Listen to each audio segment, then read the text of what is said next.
Good evening, everybody, and welcome to Art Rooney Stadium at Duquesne University up on the bluff in Pittsburgh. I'm Matt Weiss. Thank you for joining me live, online, and over the air if you are a cord cutter. And watching us on digital TV, we are welcoming you to this AUDL Midwest Division matchup between the Pittsburgh Thunderbirds and the visiting Madison Radicals. A late season matchup between these two teams over the past 3 seasons has been extremely meaningful with regard to playoff implications in the Midwest Division. Both of these teams have been in the playoffs all the past 3 years, and they have met in the divisional finals. That will not be the case this year. They come in with records that are almost mirror opposites of one another. The Thunderbirds are 1-9, having won only one game, their opener against the Detroit Mechanics, and the Madison Radicals come in a familiar position atop the division at 8-1, having lost only one game to the Raleigh Flyers and shaken that off. And that was a cross-division challenge, one that they certainly wanted to win. But when they didn't, it really didn't have implications for the division.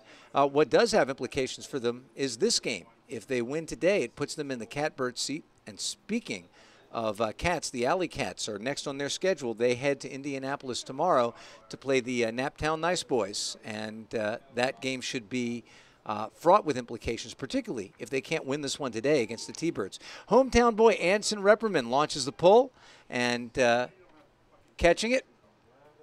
Down on the Thunderbirds' end is Noah Robinson. He's suiting up for the Thunderbirds for the first time.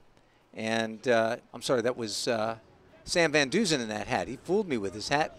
Gets the pass from Mast. Dave Vatz picks up the throw on our far sideline, sends it back to Mast. Van Duzen stumbles a little bit on the cut, so he breaks field, and with a nice, nifty, high-release forehand, Van Duzen catches it. He looks off the big man Robinson downfield.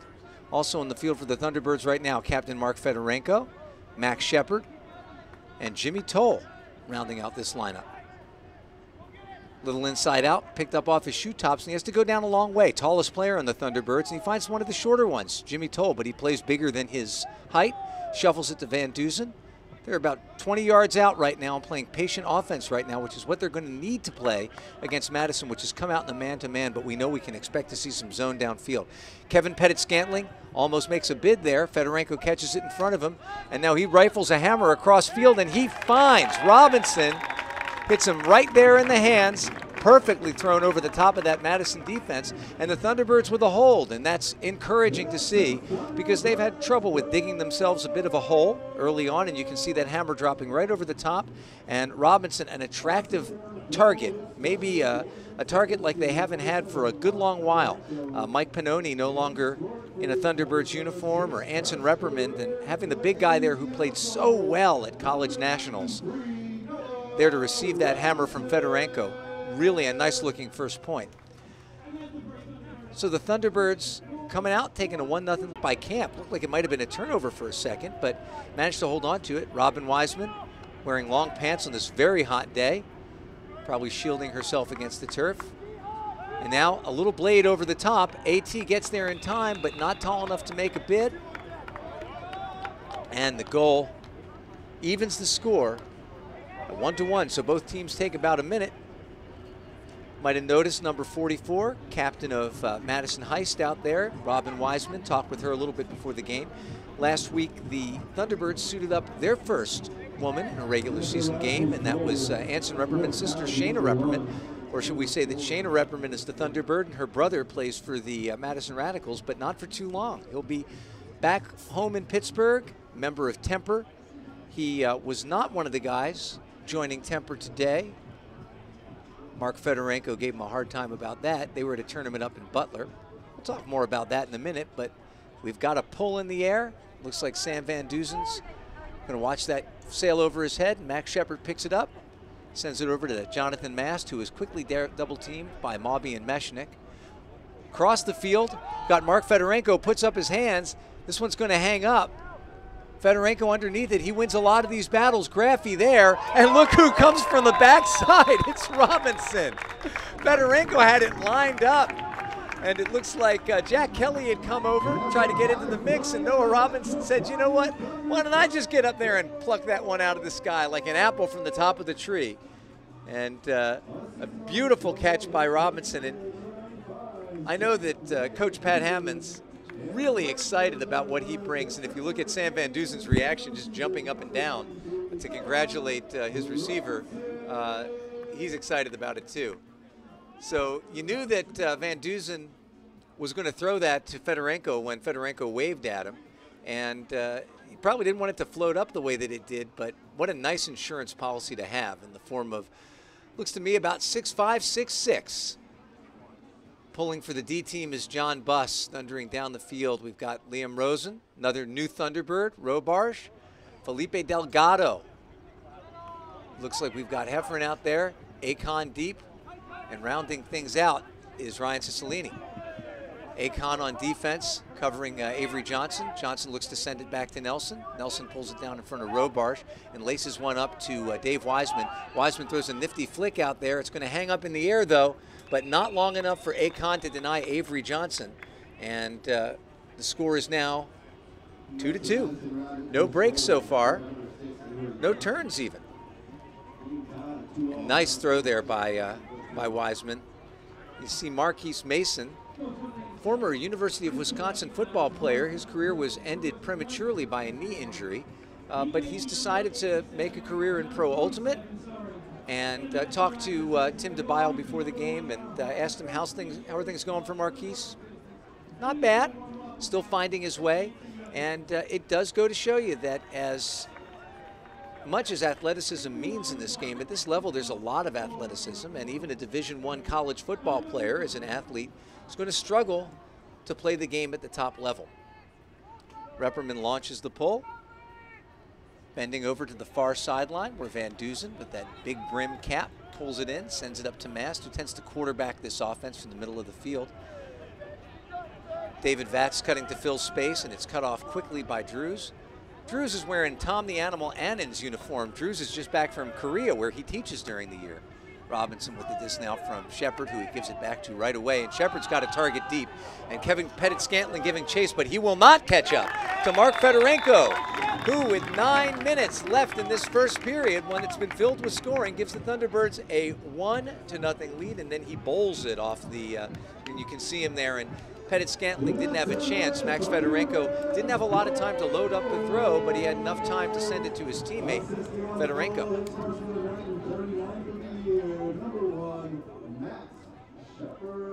Those guys are teammates not just here for the Thunderbirds, but of course for Pittsburgh Temper. That's Pittsburgh's premier men's team, and they got their first 2018 action today in a tournament format, playing a little 5-team format up in Butler.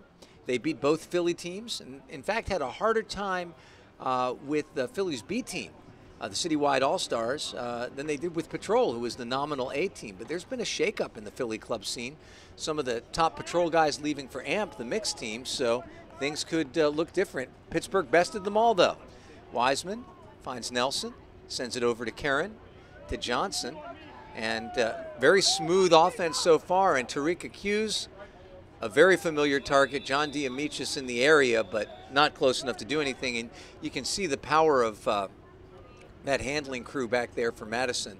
Looks like it was breaks all the way down the line. Once they got it over to the far sideline, Hughes was able to pop out for that that cut. And not too many guys are going to stop him. He is a big guy with ups. And Robin Wiseman showing why she is a critical part of this team. She and Dave Wiseman, number 21, who is her husband, I think connected for the first, they've played about 3 games so far together in the AUDL. And I think it's probably the first confirmed honey pass we have in the AUDL. Don't know if there have been any other couples who have connected, but that's the one that we know about. And here's a pull from Graffy, one of the many familiar names on this Madison team. It finds Max Shepard just outside his goal line. Mast has it. Mawby and Meshnick setting in on the defense. And there's Robinson. Catches it for some yards, sends it back to his handlers. David Vatz back there in that mix, shuffles it up to Shepard, looking for a quick look, but Graffy's back there. And we see Madison in that zone that they're prone to play. Playing in the middle, we've got Meineke and Poole. On the far side near us is, or the near side is Kelly. And then all the way back is Pettit-Scantling, KPS, coming in there looking like he was going to make a try to sneak a block there on a careless pass was Poole. And this one is sent up the line. Just want to get the disc moving against this zone if you can. It's kind of stalled out at midfield, but making some progress. And now playing catch is Vats and Van Duzen. Instead, the disc finds its way to the middle to Mast.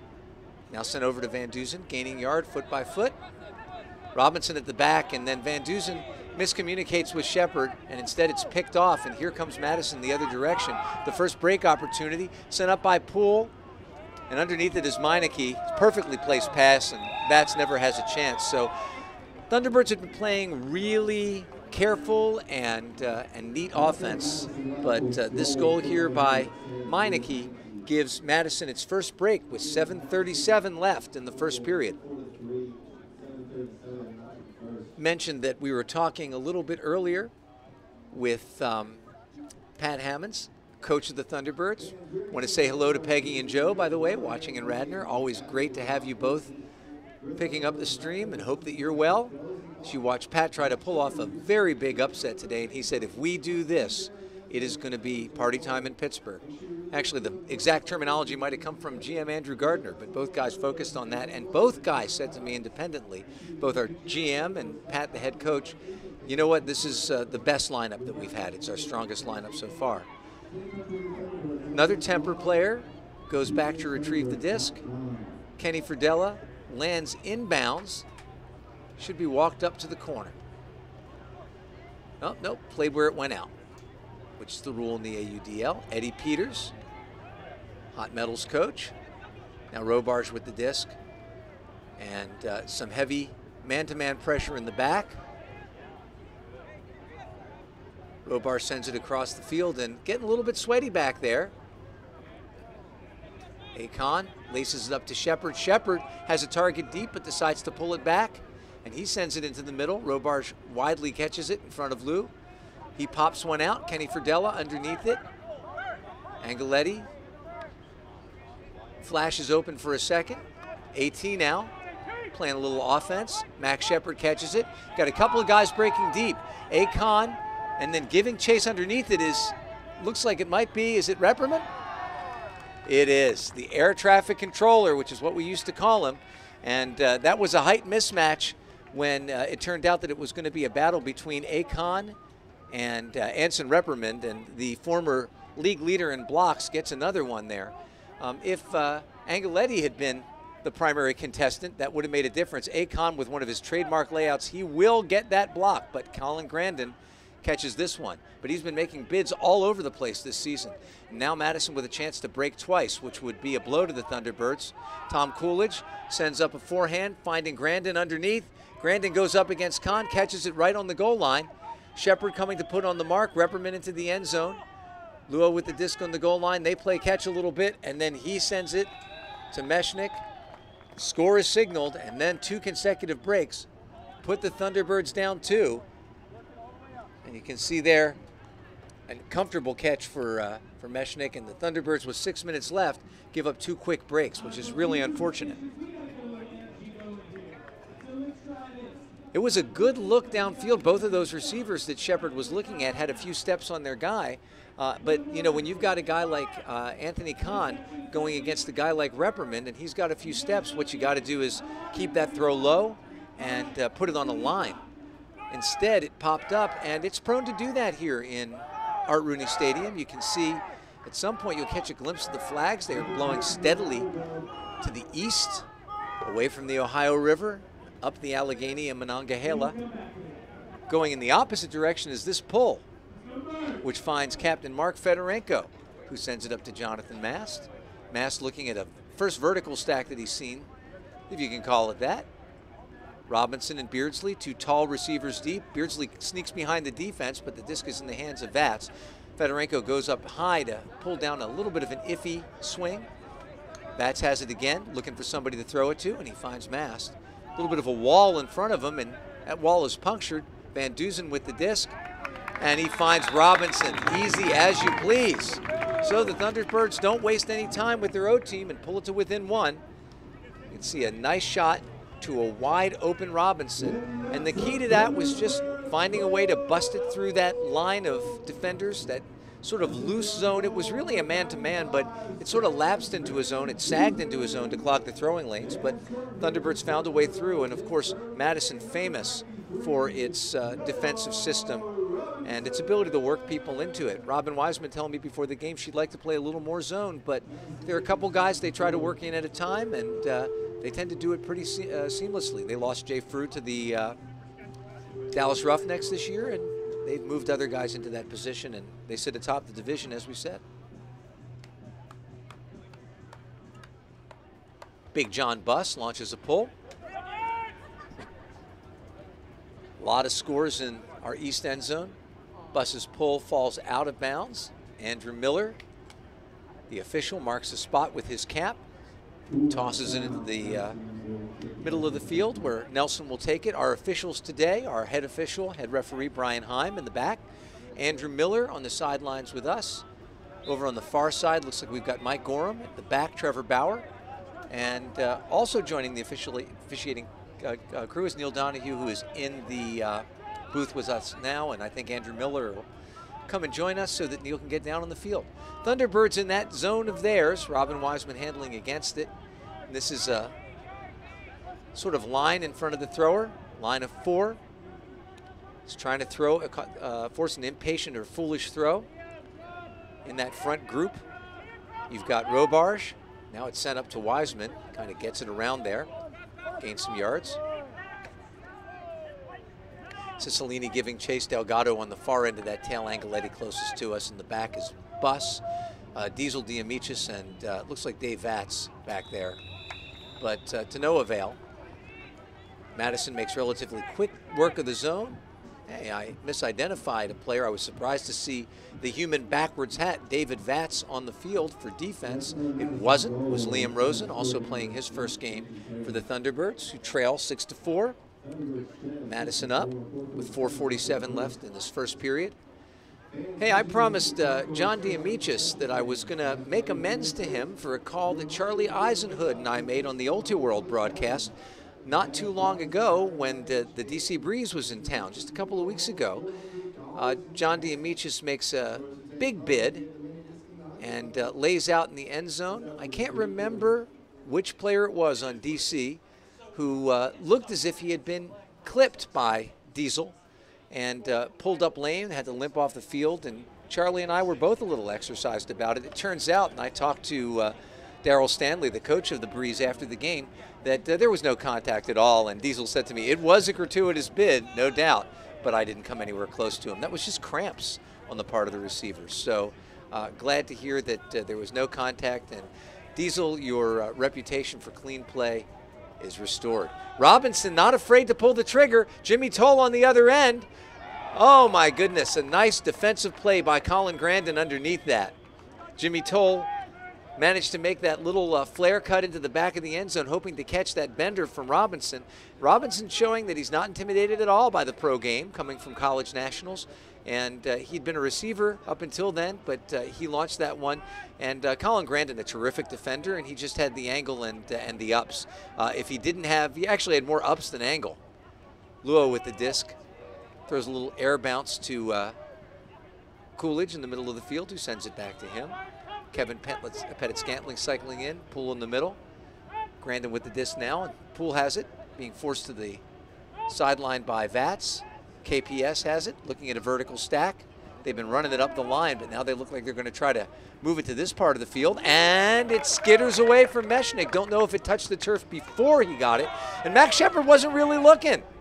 And Van Dusen picks up the disc and looked in disbelief to see Shepard just jogging away from him, but something tells me that he sandbagged him on that because he just waited for Van Dusen to pick it up to pick his part of the end zone, and decided to throw a lefty backhand. Shepard pulls it down, and a break for the Thunderbirds. It's 6-5, favor of Madison. I should say, actually, that was a hold for the Thunderbirds, but it was a turnover. So allow me to correct myself there. We got 3:22 left.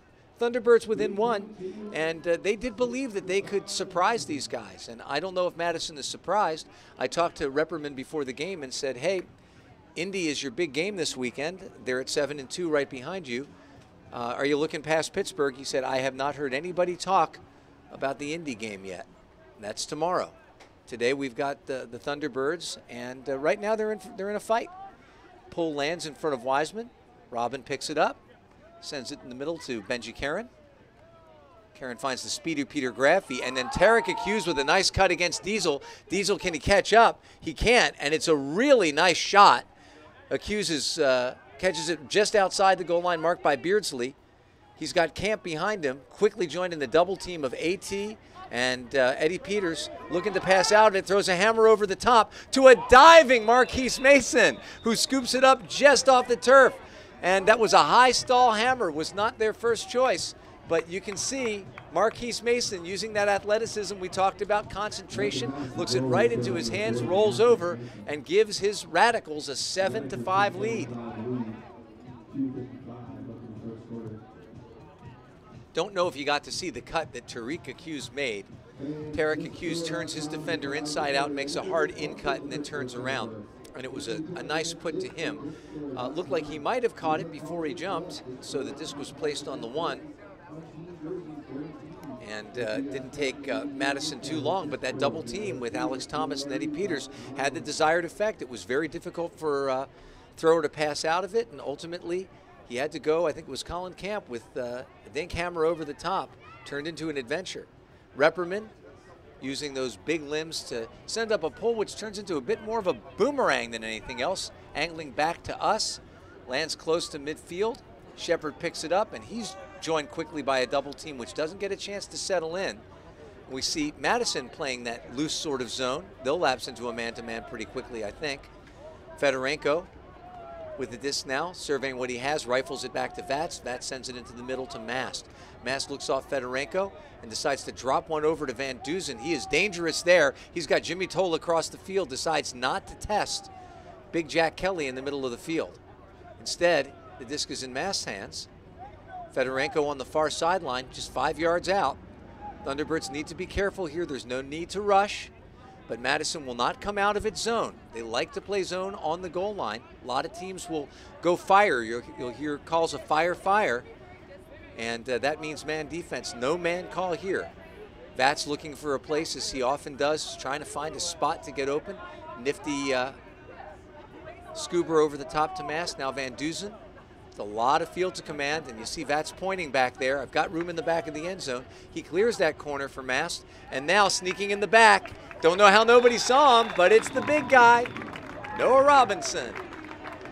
Pulls the disc in, O-team holds. It's 7-6, and you can see him back there. He's got no company. He's able to just do a little hop, bunny hop, and pulls it in.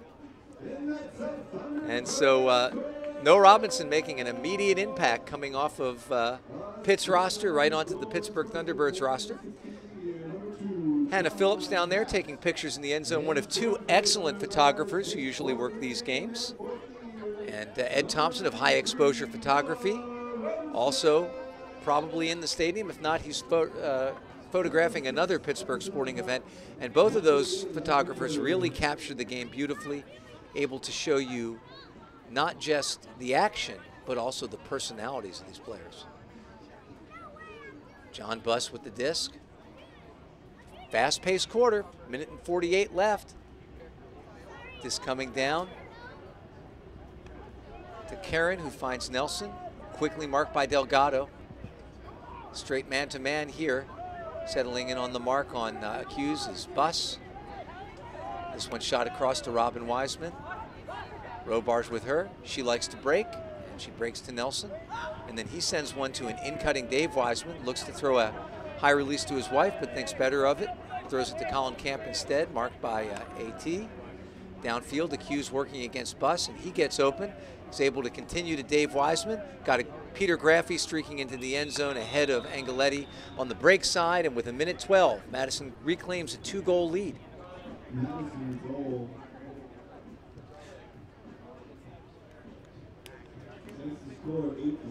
Peter Graffey, very difficult to stop, especially to the break side.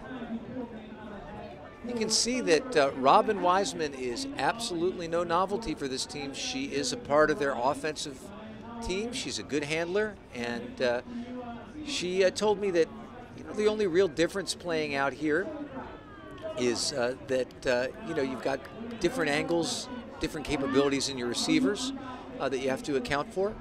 And she enjoys the extra wide AUDL field as a handler. I asked her about defense on the turnover. A lot of guys don't like playing defense in this big field. She said, look, if I'm matched up against a guy who's 6'2", how wide the field is doesn't really matter. I've got other issues. She said, I think a lot of the shorter players in the league feel that way. I think she's probably right. Jonathan Mast sends it over to Max Shepard, and Victor Luo comes and joins him very quickly. Mast sends it up to Jimmy Toll. Jimmy Toll's been absent for the past couple of games, and his absence has been felt. He is a spark plug for this team. Thunderbirds playing catch in the backfield. Fedorenko throws one up to David Vatz. He's got company back there in the form of Meshnik, but he's not going to catch up to him. A beautiful put by Mark Fedorenko, the captain, who is increasingly unshy about throwing the disc long, and he finds David Vatz wide open. So often finding a weak spot in the defense. Doesn't do it with raw speed at 33 years old anymore, but it's nice to see him back from a back injury that sidelined him, coming off of that Temper tournament today, that 4-0 start for Temper. He looks fresh, ready to go. 45 seconds left, and so here is a good opportunity for the Thunderbirds to get a break and even the score at the first quarter mark. But I think the fans today and anybody watching right now is probably seeing a game that's a little closer than what they thought they were going to see. Max Shepard is going to pull this one. He's on the field for defense, so we got a little extra on the defensive line here. Not only is Shepard a good defender, but he's an outstanding puller, and Graffy circles underneath it, has trouble corralling it. Nelson will catch it, but he's still in his end zone. AT settles in on it. Here's the double team from Verdella, and Benji Karen sends it back to Nelson. We've got 35 seconds left, and then breaking out of the end zone is an in-cut from Graffy. With about 30 seconds now, he sends it over to Nelson. Still plenty of time for Madison, and it's launched to Hughes downfield. He's looking to milk it, and he does. 19 seconds remaining. Madison stalled in their end zone for a little while as that excellent Shepard pull pinned them down there, but they break out, and eventually this pass finds Hughes deep, and he had no trouble pulling that one in. So he's been hurting the Thunderbirds deep. He is a threat to go either direction, kind of like a bigger, stronger, let's not say stronger, but taller Max Shepard, who plays that role for the Thunderbirds. And now Peter Graffy looking to try to pin the Thunderbirds deep. You know, the flags have settled down, but it's hard to convey just what a remarkable pull that was from Max Shepard. And if the Thunderbirds were able to use him more consistently on defense, that pull is a real weapon, but you can only run Shep so much, and on this year's edition of the Thunderbirds, you need him on offense. Van Duzen finds Mast in his familiar position, throws a neat little inside out to Shepard, finds Toll, Fedorenko. Thunderbirds moving quickly, and they have to. 9 seconds remaining, and a hammer across the field to the big man. He reads it perfectly, and with 4 seconds left to go, Shepard to Robinson for the score that makes it 9-8. And you can see him settling in underneath it. You get the feeling that he would have not much trouble if there was defense back there. He's got so much height and he reads so nicely, but he's been all alone for a few. Some of the Thunderbirds who are going to be playing for Temper this year: Max Shepard, Jonathan Mast, David Vatz, Mark Fedorenko, Kenny Fridella, Jimmy Toll, and of course Anson Repperman, who is here with Madison, but he just moved back to Pittsburgh today. So I think he's probably got a pretty good reason for not having been at the tournament today, but wasn't good enough for Mark Fedorenko, and you wouldn't expect it to be either. Low line drive pull from Shepard, and the clock's going to start now, 3, and this one looks like it's partially blocked, and I think it was Dylan Tranquillo, seeing some of his first action today, manages to get a block, and the Thunderbirds close out the quarter with that block, and they trail just 9-8 right now against a very tough Madison team. We're going to take a little break, and we'll be right back for the second quarter.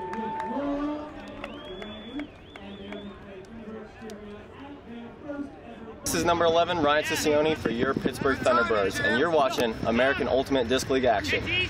Join us, the players, at Ruggers Pub in Southside after every home Thunderbirds game. Official Thunderbirds bar. See you there. See you there. See you there. I say we roll it.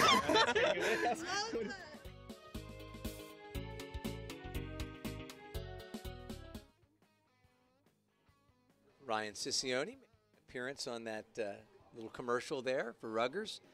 And I have to apologize to Ryan. I don't think I've mispronounced any name in Thunderbirds history more consistently than Ryan's, but it is Ciccione. And he makes a good pitch man. You should check out Ruggers. Thunderbirds will be there from time to time after games. And they hope to be celebrating a win tonight. And it looks pretty good for that possibility because they trail by just one against the division-leading Madison Radicals. Madison, looking down the road just a little bit, their schedule gets interesting very quickly. All of the teams that they play are teams still in contention for a playoff spot. Chicago really sort of at the back of that, but still with a mathematical hope alive. But tomorrow they'll play Indianapolis at Indy's place, and then in a couple of they will be at home against Indianapolis on the 30th, and then a couple weeks after that, on the 13th of July, Minnesota will visit Madison, and then finally, wrapping up the season at Breese-Stevens Stadium, Chicago will come to visit. So all of those teams with some playoff hopes. Chicago's admittedly faint, but Indianapolis and Minnesota definitely in the hunt, and Minnesota would love to catch Indy if they could. Standings currently 8-1 for the division-leading Radicals. Indianapolis 7-2, 5-3 for the Minnesota Wind Chill. Chicago Wildfire 3-5, and then bringing up the back of the pack is this season's Thunderbirds, who undoubtedly are disappointed with their 1-9 record, and the one win they have is against 0-8 Detroit. Turns out that the Thunderbirds will get to see Detroit 2 more times. And that bodes well for the win-loss record, but certainly they'd like to notch a win next game, which will be in a couple of weeks on the 23rd against Minnesota. So I'm sorry, that's next weekend, the 23rd at Minnesota. And then we'll see them on the road, see Detroit, and then back in town for the season finale on the 14th against Detroit again. And those games probably will not be national games of the week, but they'll still matter to the teams in the field. Meanwhile, though, let's take a look in on this game. Peter Graffey marked by Alex Thomas. Madison starting with the disc on offense this quarter. Kenny Fridella can't stop a break to Colin Camp. He's quickly joined by John Diesel Diamikis, and then a nifty cut by Graffey that sends AT into the backfield and scrambling to catch up with him. Shuffled back to Camp. And then he reverses field, finds Robin Wiseman cutting downfield against Eddie Peters. She throws a nifty one to Camp right on the goal line, and he finishes to Avery Johnson. So, without a lot of difficulty and a lot of patience, Madison goes out to a 2-goal lead, and then you can see this nice little pass from Wiseman to Camp, and he finishes to Johnson. Wiseman getting to cut downfield in that alignment, something she said she enjoys doing, does it very well. Her husband David, as we said, plays for Madison Club, Madison's top men's team. And a lot of the guys playing here for Madison play for them, some for Machine in Chicago. But this is a pretty consistent lineup, and Madison is one of those towns that prioritizes its AUDL team. A lot of buy-in, not just from these players, but also from their fans. Talking to Tim DeBile about the crowds that they get out there, he said, yeah, we're up a little bit from last year, and we feel good. We are drawing more than 1,000 a game. Well, that would be a dream here in Pittsburgh. So if you're listening to this and you're in the Pittsburgh area, I guarantee you, as good a production as Video House and Steel Toe puts on, we could guarantee you a much better production if you come out to the field. Dave Vatz with a heads-up play that was not intended for him. There was a miscommunication. Jonathan Mass went downfield, and then that swing almost was turned over. And this one might be caught up with by Robinson, who lays out and scoops it off the turf and then finds Max Shepard. Whoa, that is the play of the game so far for sure. Another errant pass goes over the heads of its receiver, Mark Fedorenko, and then Robinson goes down to catch it. He wasn't the only one who had a chance. Anson Repperman was there too, but he scoops it just off the turf and finds a strike-cutting Max Shepard, and the Thunderbirds avoid a turnover and a break point to hold, and it's 10-9. And Noah Robinson is making a play for Rookie of the Year and Player of the Game all at one time. You can tell that Thunderbirds uniform suits him just fine. Anson Repperman in the area, and that wasn't textbook ultimate on that point, but it sure was exciting seeing Dave Vatz demonstrating heads-up field sense, noticing that that swing was not going to find its receiver, who had abandoned his position, and then Robinson filling in underneath on that that pass that popped up. And we've said this is a tough field to throw in, and you can see on the pull from John Buss, it's a tough field to pull. The wind is picked up again. Thunderbirds in their zone. At the back, we've got Rosen and Delgado with Buss clogging up the middle, and then in that line in front, Angeletti, Ciccione, Robarge, and Tranquillo.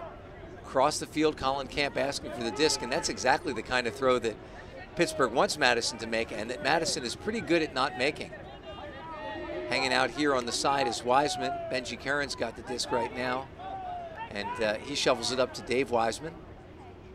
Camp shoots a scooper over the top. The big man goes up and gets it. Throws it to the little man, Benji Karen, who gets handcuffed by it. And the Thunderbirds might take a timeout here. I think that you can look for one good look here. And if John Buss doesn't get what he likes, he gets an over-the-top hammer to Robarge. If this stalls at all, if this starts to settle in, I think we can count on a timeout. Pulled down out of the air by Rosen, and there it is. There's our timeout. So in just a minute, we'll be back to see if the Thunderbirds can take advantage of this opportunity, but we'll take a quick break right now. Stick with us.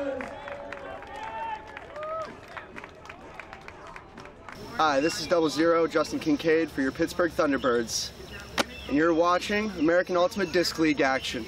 Early recognition is critical, or ERIC for short, employs Ultimate Frisbee clinics and Spirit of the Game to teach youth the importance of an active lifestyle. ERIC is the official charity of the American Ultimate Disc League, and to learn more, visit earlyrecognitioniscritical.org. I'm going to be on TV, mama. Oh my God.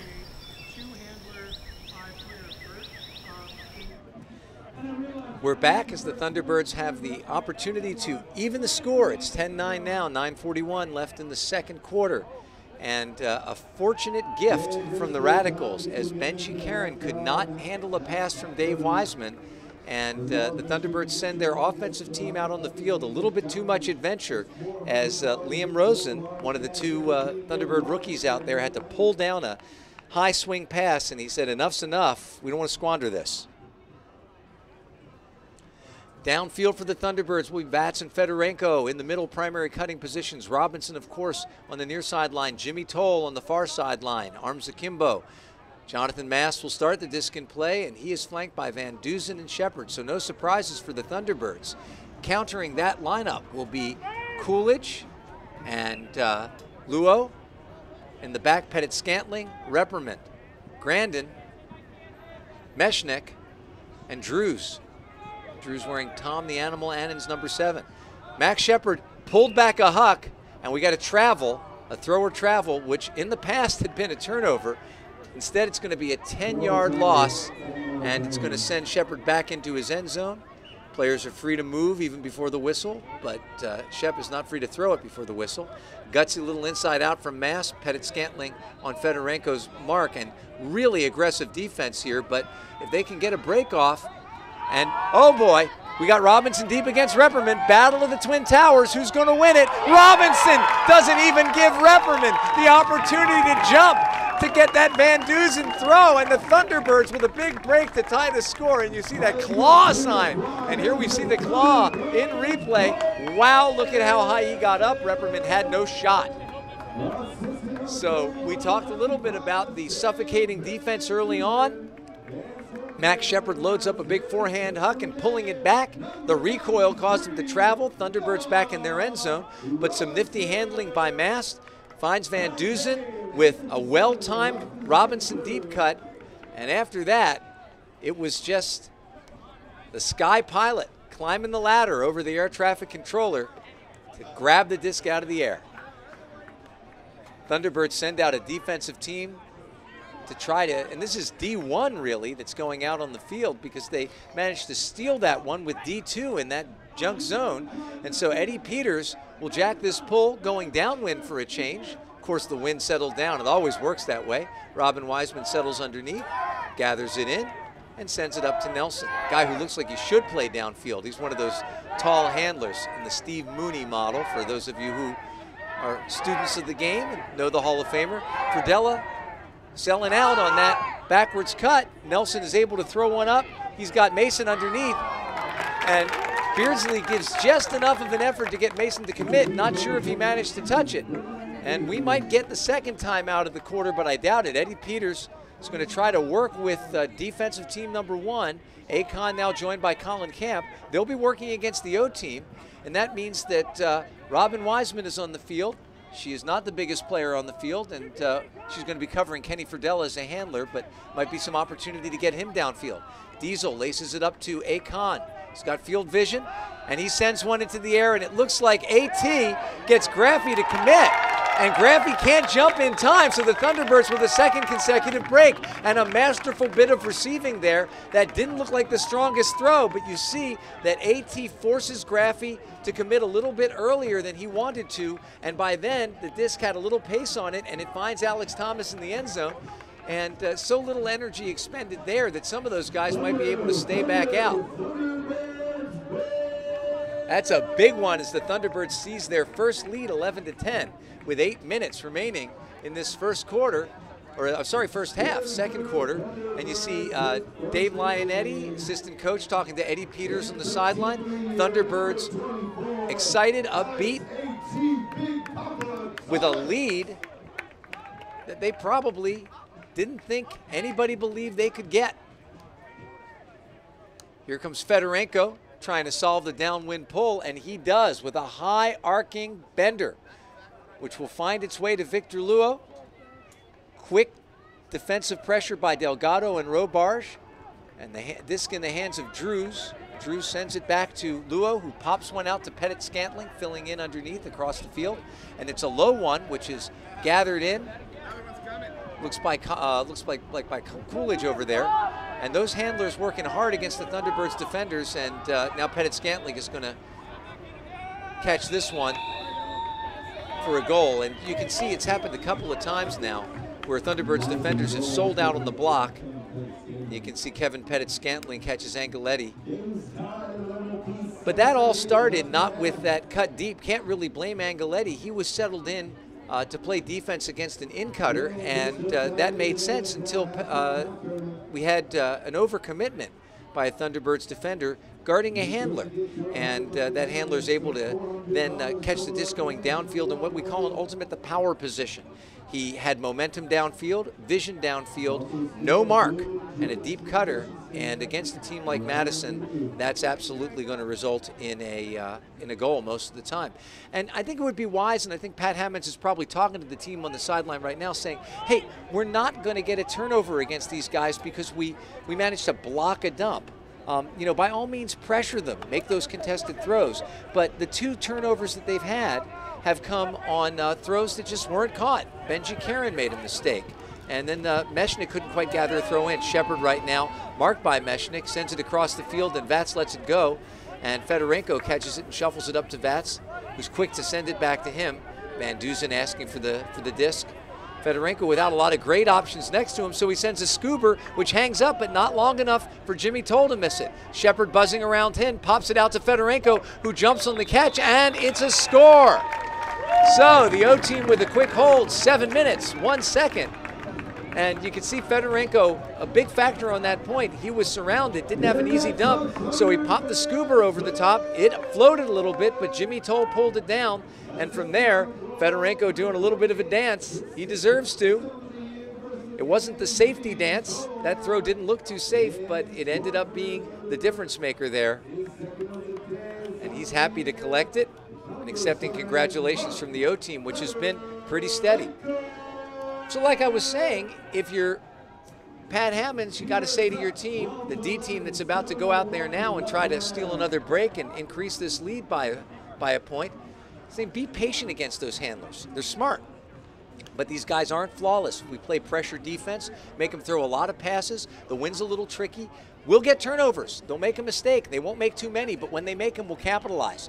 Wiseman decides to let this one hit in front of her, catches it on the bounce, and sends it up to Nelson. Nice pull from Eddie Peters. Very quickly, Avery Johnson has the disc. Benji Karen joined by AT. Nice defense on the in-cut from the Birdman, Ethan Beardsley, Tranquilo. Marked up against Accused. That's a great matchup. We can look for more of that downfield. Ferdella sends it on the Nelson. Camp with the disc now. Wiseman hanging out at the top of the stack, setting it. Then she breaks back to the middle, and Dave Wiseman pops out here. Nelson sends him one. Right about midfield, Beardsley settling in on the mark. Not a lot downfield. Ferdella straggles just behind that. And now Accused with a good in-cut against Tranquilo, who has to take him seriously on the deep ones. A big bid by Kahn. Almost there. This one floats up in the air, but settles down nicely in front of Nelson. And Madison manages to even it up with 6 left. And you can see this one looks like it might have hung up, but it was actually a perfect pass in that corner to Nelson. So some good defensive pressure. Accused once again making a difference because he is such a tough assignment. Even for a speedy defender like Pitt legend Dylan Tranquilo, he can't allow him to go deep, but if you allow him to have that in-cut, he can do damage once he gets the disc in his hands. Two-way players like that are a coach's delight.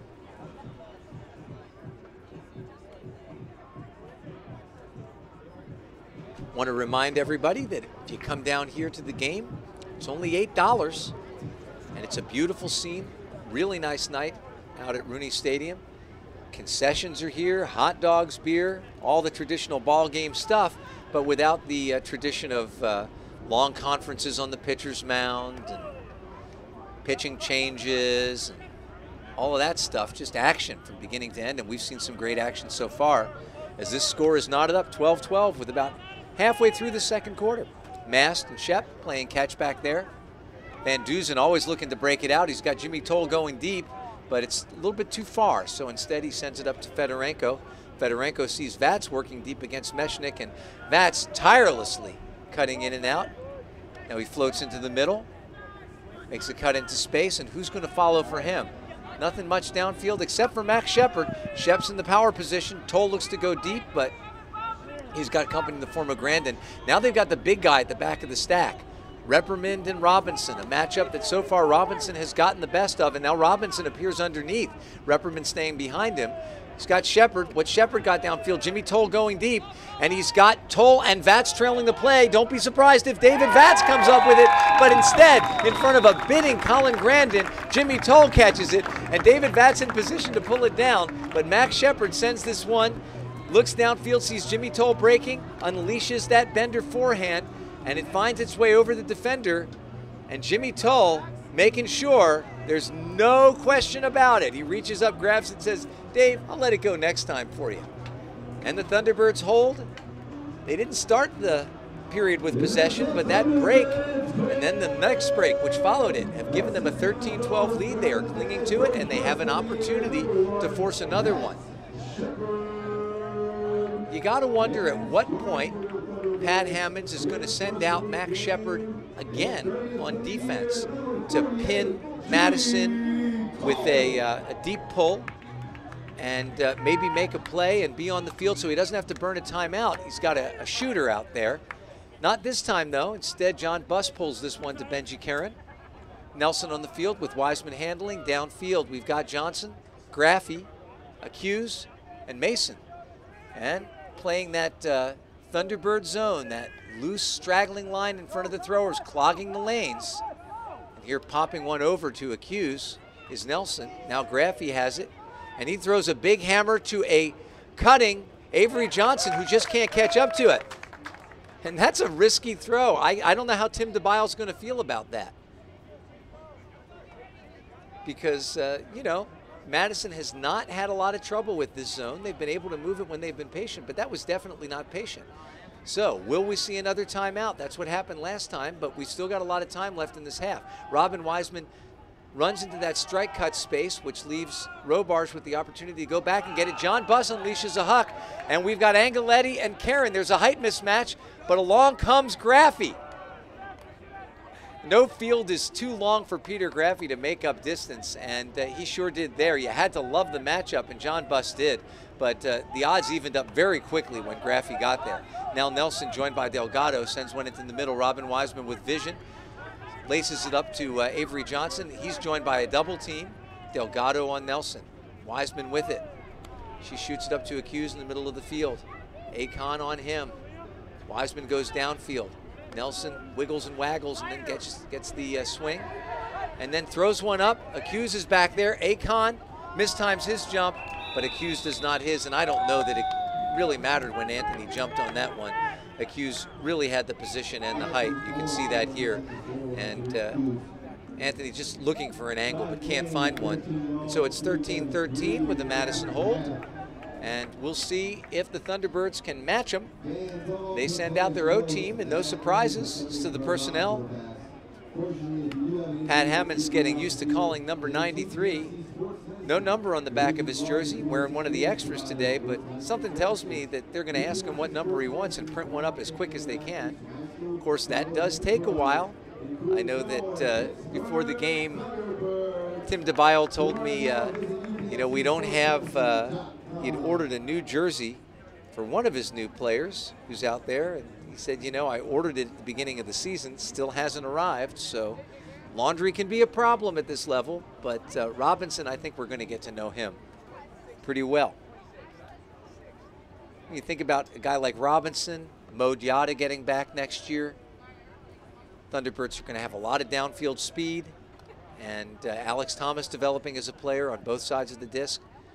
I think the future looks brighter than the record for the Thunderbirds. Van Dusen sends a nice swing pass into the middle for Fedorenko. He's got Mast streaking back to help him. Mast playing catch with Fedorenko. Van Dusen cutting to the far sideline, but Vats fills in underneath in front of Grandin when Van Dusen is covered. Vats sends one into the middle. Fedorenko in the power position, finds Robinson in. Robinson looking downfield. Van Dusen has the disc on the sideline. Little wiggle waggle by Shepard, but great defense by Poole. And then here comes Mast. Can he pull it down with his left hand? He does, right in front of Poole for a big and important hold. We got a pick call back here, and Pat Hammonds is not happy about it. But I don't think it's going to make any difference. But that catch, not much less important. The score comes off the board, but on a pick, if Mast doesn't manage to pull that in front of Frank Poole, that's a turnover, and Madison's going the other way. 2:44 remaining. Fedorenko working hard to get up the line. Vats has the disc pop up in the air on him, manages to pull it down before Grandin can get it. Now he's got it. High stall. It's going up and puts it up for Fedorenko, and he really didn't have any good options there. Fedorenko looking for a call. He's not going to get it. So the disc comes the other way. Looks like we've got a discussion over here. And a timeout from Madison. So, as we wait to see what Madison sends out onto the field, we're going to take another little break. We hope you'll stick with us. We'll be right back. All Ultimate players know it's bad news to throw a hospital pass. Fortunately, if you do have an injury that's keeping you off the field, there's UPMC Sports Medicine, the region's largest and most experienced provider of sports medicine services. To learn more, visit upmcsportsmedicine.com. Saw a UPMC trainer, works for the Thunderbirds, Anthony Mobile, and working on a familiar figure there, and that's big number 32, Steve Magilski. Steve tore that ACL last year, and you know, he's been in almost all of these games, and I know it kills him. He's a big part of the Thunderbirds' offense and defense, and a lot of what makes the Thunderbirds go, part of that team spirit. And he's not one of those guys who shows up big on the stat sheet every week, but he is very important for the T-Birds, and I talked to him about his rehab. He said it's coming along, and we're hoping to see him back next year. We miss you, big guy, and we're looking forward to seeing you back in that number 32. Thanks to Anthony Mobile, he will be. And hopefully everything that he was and more. Take a look at what the Thunderbirds send out to counter this offensive team. Fridella and Peters, Akon, Diesel Diamichis, Tranquillo in the backfield with the Birdman Ethan Beardsley, and then Alex Thomas rounds it out. Meanwhile, downfield, cutting for these Radicals, you've got Camp, Robin Wiseman, Mason, and then handling to start out, looks like Johnson, Graffy, Karen. And we got Dave Wiseman back there too. Dave Wiseman now has the disc and sends it over to Marquise Mason. Mason shuffles it up to Karen, hits him in stride. Fridella on the mark. Thunderbirds in a man-to-man. Kind of a loose downfield horizontal stack. This one's high, and it's not going to be completed. Minute 53 left, and there is a timeout to be called. Let's see if it happens. Fridella has the disc, settles on the pivot foot, sends it out to Peters. The team is moving the disc well now, but you got to figure they got to be careful with it. And this one's going to find Fridella from Diamichis. Diesel takes advantage.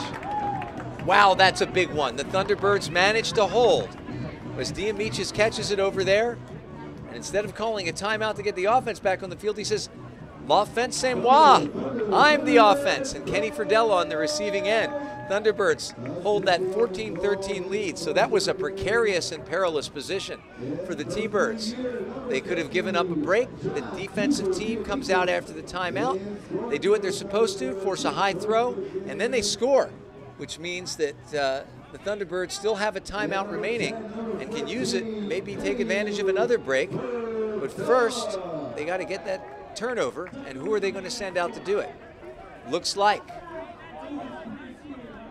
John Buss with the disc in his hands, Felipe Delgado, Alex Thomas. Oh boy, we've got an offsides call over there from Trevor Bauer, and that's not good news for the Thunderbirds. Looks like Delgado might have been a little offsides, and that means that with a minute 38 left, Madison's going to get to put the disc in play at midfield right on the big D. So that D is going to be harder to get given what just happened. Disc finds Drews. Luo. I want to tell you a little bit about what Drews has been up to, but we'll save that for right now. Let's focus on the action. Got that man-to-man in front of Madison's handling line. Meshnik has the disc. Finds Adam Drews. Victor Luo looking downfield. This one's another high one, but plenty of time to come down with it. A lot of pressure on that mark. A low one sent back and saved by Drews. We've got a minute remaining left in this quarter, and Madison moving in the wrong direction, almost near midfield where they started with it. Coolidge with the disc. He finds Pettit Scantling. KPS sends it back to Drews, down to 47 seconds, plenty of time. It's Sicione on the mark. Handler's playing catch right now. Vertical stack downfield. This one high, again, caught. Delgado on the mark. At the back of the stack is, looks like it's Coolidge breaking for the end zone. Come back in, is hit by Pettit Scantling. He's got Luo, catches it, and I think he's on the goal line, but score is signaled. So with 24 seconds left, this game is knotted up at 14. Could not be any closer, and let's see whether or not he lands in.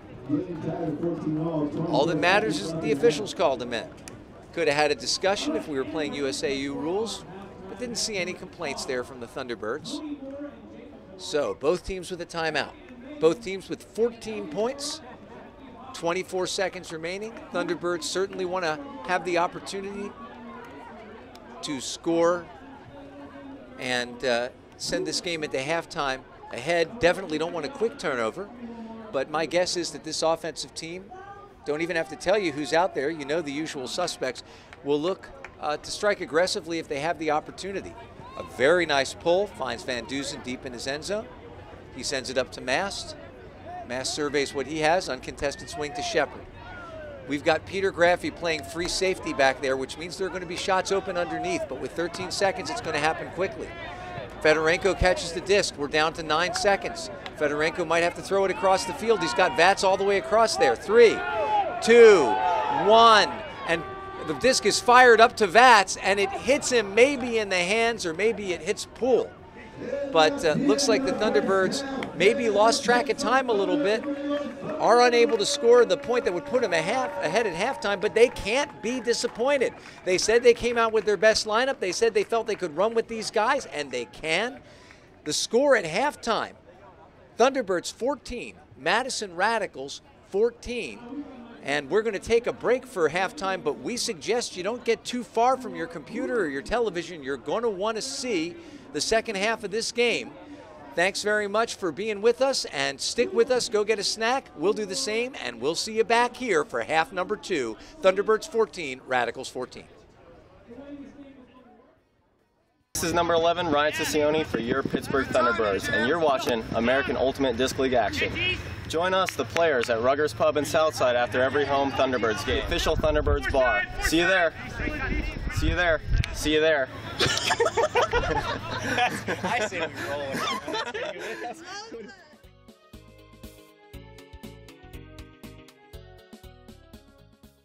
Hi, this is 00, Justin Kincaid for your Pittsburgh Thunderbirds. And you're watching American Ultimate Disc League action.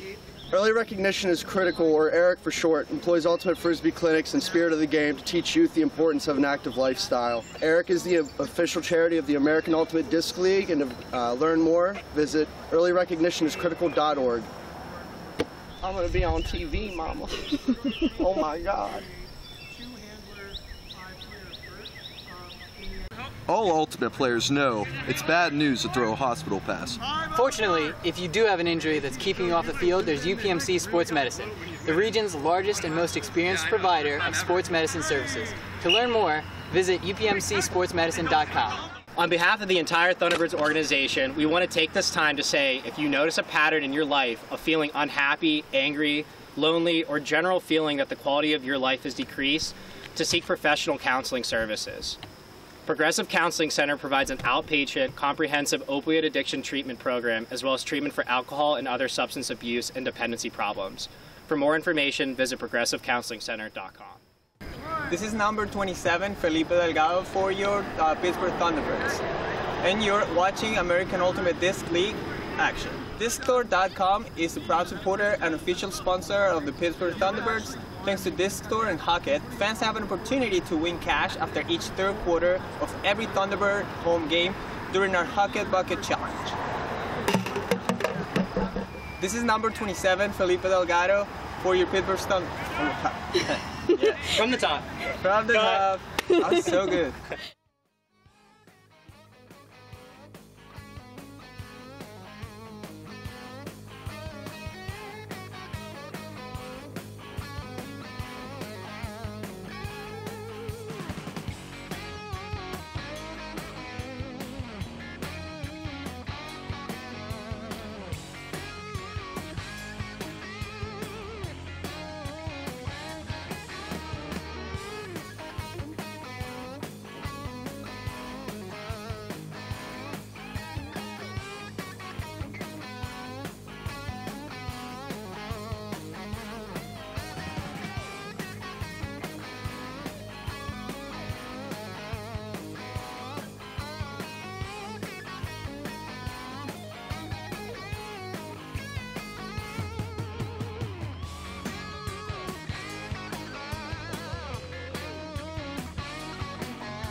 Welcome back, everybody, to Art Rooney Field here at the Bluff, Duquesne University, Pittsburgh, Pennsylvania. And by now, we're hoping that at halftime, phones were blowing up all over the Midwest Division, in Indy, in Minnesota, in Chicago, and back in Madison. People sending each other the message, we got a game here, and boy, do we ever. The Thunderbirds coming in at 1-9 versus the 8-1 Madison Radicals, but this one looks like a matchup from seasons past, as the Thunderbirds making their best effort. And I talked to assistant coach Dave Weasel Leonetti down on the field with his son Finn down there, and he said, you know, the difference is that the O team is not giving them the disc. Let's hope that keeps up. Some statistics from the first half for the Thunderbirds. Sam Van Duzen with 4 assists. Here's the disc in the hands of Jonathan Mast. Getting that pass from Van Duzen. Max Shepard laces it up to Mark Fedorenko on the righty forehand sideline, guarded by Kevin Pettit-Scantling, and he does not have a lot of opportunity, and it looks like we have contact on the mark. Kevin Pettit-Scantling, and you can see that that mark was tight. The stall was getting up there. We're hoping it wasn't a stall. Max Shepard with the disc now. He's double teamed very quickly, and it looks like the Radicals have come out with the idea that, you know, we need to put more pressure on these guys. The big guy Robinson, Noah Robinson, playing his first game for the Thunderbirds, sends one out into space, and he makes his first mistake of the game, arguably. Probably should have sent that back to a handler, and instead he tries to find Jimmy Toll, and the throw blades over, and now Madison with an opportunity to go ahead with a break. Victor Luo with the disc. Looks like Madison came out with the idea that they were, looks like we're going to get a huck right here off the bat. Van Duzen running underneath it. Meshnik has the angle on it, leaps out, grabs it with that right hand. Big layout grab, and then working downfield is Grandin against Toll. Then out wide, we've got Pettit-Scantling. Disc is in Grandin's hands right now. Looking back, finds Luo, sends it into the middle. And there's a lot of traffic there, and we're going to see if there's a foul call, and there is no foul call. Meshnik looks up beseechingly. Mass gets it, pops it out to Van Duzen, and there's nobody downfield for him. So he holds the disc, sends it over to Robinson. Bet he's going to be more careful, and he sure is. Jimmy Toll starts to leg it out downfield, and Van Duzen decides rather than throwing it, he's going to send it over to Mast. And now we've got Dave Vatz going deep. Also Toll. Toll's got the best shot, but he doesn't have the legs to get underneath the Van Duzen backhand, which plummets too quickly. He wanted more air underneath that. He had 2 receivers deep. And here comes Luo with the disc. He's going to be forced to the forehand side by Max Shepard. So the offensive team having to play an awful lot of defense here just to get a hold. And Coach Pat Hammond's obviously not eager to call a timeout this early in a game this tight to get the defensive team on the field, and that's okay. This offensive team is really a collection of the best players the Thunderbirds have, and so they should be able to get a stop. Almost given one right there by Pettit-Scantling. Now it's over to Drews. Madison comes out a little bit sloppy. Karen maybe can settle that down. Van Duzen with good defense on Grandin. Falls on the way out. Maybe a little bit of help there from Van Duzen. Luo with the strike cut. And Coach Leonetti said they're trying to stop those strike cuts, and then here a little bit of contact between Toll and Pettit-Scantling, but Meshnik pulls it in. That settles in on the mark. Now Luo again captaining this offense from back here. He's sort of the quarterback. Pops a little air bounce over to Grandin, who surveys what he has, and he sends one an inside out, up, down the field to Coolidge, but he doesn't have the legs to get near it. Van Duzen walks slowly to the disc, brings it up to the line. Pops one up, pulled down by Fedorenko. Repperman settles in front of him. Now Shepard has it. He's got Vatz going deep, and Shepard airs it out. He may live to regret this one. Hard to see how Dave's going to come down with it. Playing behind his man, trying to seize that position, but it was no trouble for Meshnik, the bigger man, to get position. And we're already 4 minutes into the third quarter. You can see here this is an ill-fated throw. Unless Shepard felt that he was able to get this downfield ahead of Vatz, it was not the best choice. Here comes Repperman, milks it over on the sideline. Fedorenko joins him. Handling position is Coolidge. Coolidge sees Grandin in front of him, but instead decides to pop it back to Luo. Looking downfield is Meshnik. He's got Grandin. Robinson with him. Robinson can get there. He's got the height. Grandin goes up early knowing that he's going to have to get it before Robinson can load up his jump, but he was unable to get to it in time. Here comes Fedorenko. Fedorenko looking downfield and sees Mass streaking in front of Drews. Sends it back to Fedorenko, who's handling now. Van Duzen's got Shepard deep, and he tries to load up that forehand, and oh my goodness, how many of us has that happened to? You've got the throw that you want, and you just don't have time to load it up. He actually had more time than he thought he did, and Max Shepard watches the disc die like a duck in front of him, tosses the pylon aside, claps his hands, exhorting his offensive team to play a little more defense, and they've already played 5 minutes of defense. Jimmy Toll seals off Kevin Pettit-Scantling on the downfield cut. Drews has the disc in the middle of the field, sends it over to Meshnik, who airs it out. Pettit-Scantling has company, little contact, but he jumps up, pulls it down, and he's probably going to get, thought I heard a whistle. No, he's not going to get extra time. All right, Grandin cutting into the end zone, and finally, Madison secures their break.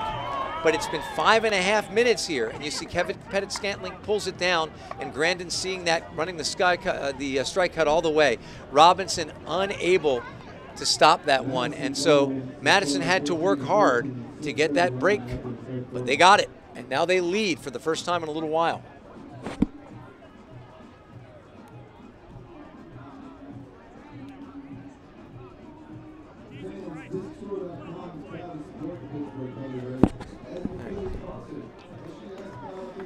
Thunderbirds sending out not their optimal offensive team right now. Still some high-powered talent out there. Kenny Fridella can handle for this team, and Eddie Peters for sure. Jordan Robarge will handle. And then downfield, Akon and Alex Big Papa Thomas, Ethan Beardsley, and then over on the far side, Angeletti. But this is not their 0-1 team. The problem is that the offensive team just played darn near 6 minutes, a whole half of a quarter. They played an eighth of a game out there. Nice pass from Robarge up to Peters, sends it back to him. He's got Fridella open across the field, whips a backhand to him. And Madison settling into a little bit of a zone here, which they're used to playing. And the Thunderbirds patiently gaining yards. Doesn't try to throw that skip pass. You saw Nelson sneaking up to get it. Fridella catching the disc right about the middle of the field. Finds Peters for a small gain. He feeds it to Thomas. He's right there, and the two of them play a little give and go for a second. Thomas sends it back to Fridella. Defense settles in a little bit tighter. So coming out, Madison was really tight on the mark, and it forced some iffy throws. And this one just barely escapes Nelson, and Eddie Peters corrals it, pulls it down, and sends it to David Vatz, who of course read the defense perfectly and found the seam, this time on the sideline. And again, I've miscalled that. Let's call that to Angeletti. A lot of these guys being human backwards hats, and that time Angeletti making a Vatz-like sneaky cut. So a well-handled offensive point by the second offensive lineup out there, and the coaches have to be very, very happy with that, because these guys on the starting O team came out and played a very, very long point, took up most of the time in this, the 6.5 minutes played so far in this quarter, and they needed a rest. They did get that rest, and as a consequence, we get to send some guys out there who might otherwise be playing on offense, like Max Shepard. Shepard jacks a pull, downwind. Robin Wiseman settles in underneath it, catches it 10 yards deep in her end zone, and sends it up to her husband. Dave Wiseman finds Colin Camp. Downfield in a man-to-man. Shepard stumbles a little bit in front of Avery Johnson. Fakes a big backhand, sends it backward to Camp. Kahn quickly on the mark. Goes across the field. And then open players deep. Alex Thomas may be in a position to catch this block, get this block. And we've got a call. Accused felt contact. Seemed like it might be incidental, but Brian Heim didn't think so. And whistles Alex Thomas probably for the foul. Maybe Tranquillo coming from behind, but either way, Accused got cream, and he's going to pick up the disc on the goal line with a vertical stack in front of him. Quick break cut off the top by Camp, who circles around behind. Now he has it, sends it to Wiseman. She likes to break, as we said, marked aggressively by Delgado. Now Karen's got it. And then coming in, AT making a bid to stop Avery Johnson, and there's a little contact on there, and Johnson unhappy about it. So 2 physical plays there by the Thunderbirds, and he looks over and then right away turns around to shake Alex Thomas's hands, I think realizing that Thomas made that bid in a way that gave him an opportunity to possibly disrupt the play, but didn't take out Johnson's legs, and ultimately a safe bid. But, you know, the contact out there definitely is one of those things you're not used to feeling, and you don't like it, especially when you're in the vulnerable position of focusing on the disc and then feeling that contact from somewhere behind you. That's definitely unnerving to a player. Take a look back at those stats. We called them for you before. Sam Van Dusen with 4 assists for the Thunderbirds. And Ethan Beardsley has a block for the Thunderbirds in the first half. And Noah Robinson with 6 goals and 1 assist. Thunderbirds definitely thrilled with his performance. And again, talked to Dave Leonetti. And he said, at this rate, you know, I think Robinson might end up leading the league in goals before the end of this game. I think that's a bit of a stretch, but certainly impressive. Madison readying to pull the disc, and they get on the foul call at the end of the quarter. They got a 10-yard bonus on that pull, so the Thunderbirds had to line up 10 yards deep, and that's where the pull falls down. So they do get something for that foul call. It's not a complete wash. That's with the disc, looking downfield, throwing back upfield to Fedorenko. A lot of switching going on at the top of the stack. This one sent it to middle to Vats, who is going to look to send it to John Mast. Mast has Shepard starting a deep cut, doesn't like that, so he sends it to Van Dusen instead. And now Jimmy Toll going deep. You know he's not going to hesitate to pull the trigger. Does it have enough loft, or does it have too much? Not too much for Jimmy Toll. A beautiful pass from Sam Van Dusen to Jimmy Toll, who was breaking deep, and you knew that was coming as soon as Toll started his cut. Colin Grandin makes a nice bid, but it had just the right amount of float, and Toll just the right amount of liftoff, catches it, helps Grandin up. And the Thunderbirds find themselves tied up 16-16 and eager for another break to reclaim that lead that they had just before the end of the first half.